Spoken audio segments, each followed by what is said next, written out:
บเปลี่ยนដល់ចំណុចសំខាន់គឺផលវិបាកដែលជាអ្វីកើតឡើងនៅពេលដែលជំងឺរលាកថ្លើមប្រភេទ B វិវត្តទៅមុខជំងឺរលាកថ្លើមប្រភេទ B មួយចំនួនតូចអាចបង្កឲ្យមានជំងឺធ្ងន់ធ្ងរនិងអាចស្លាប់បានទៀតផងផលវិបាកទាំងនេះគឺធ្ងន់ធ្ងរជាពិសេសចំពោះអ្នកផ្ទុកមេរោគរ៉ាំរ៉ៃផលវិបាកធ្ងន់ធ្ងរជាងគេរួមមានជំងឺថ្លើមរ៉ាំរ៉ៃដែលជាការខូចខាតយូរអង្វែងដល់ថ្លើម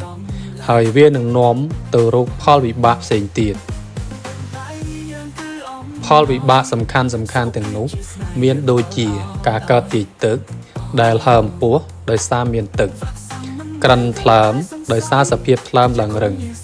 មានស្លាកស្នាមហើយទីបំផុតទៅគឺដំបៅថ្លើមឬមហារីកថ្លើម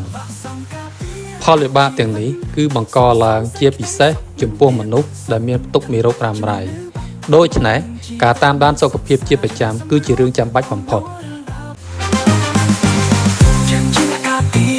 សុខភាពប្រជាជនបើផ្នែកសំខាន់វ៉ាក់សាំងដែលចំបាច់ជួយឲ្យសង្គមមានសុខសាន្តតវ៉ាក់សាំងជាជំហានដ៏រឹងមាំ